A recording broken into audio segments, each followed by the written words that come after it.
Hey guys, আমরা কাশ্মীরের কেজিল ট্রেকে আছি। আপাতত আমরা অনেকটা এগিয়ে এসেছি। সামনে ভ্যালি, ভিউ সুন্দর, অসাধারণ ভিউ। চারিদিকে গ্রিন। কাশ্মীরের যে মেনটা থাকে ম্যাক্সিমামই গ্রিন থাকে, গ্রিনারি।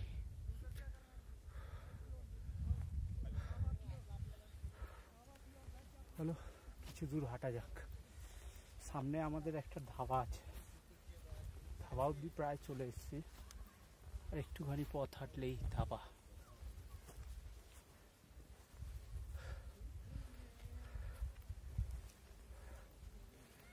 এই সাইডটা আবার জঙ্গল, এই সাইডটা পুরো জঙ্গল। দারুণ দারুণ দারুণ ভিউ।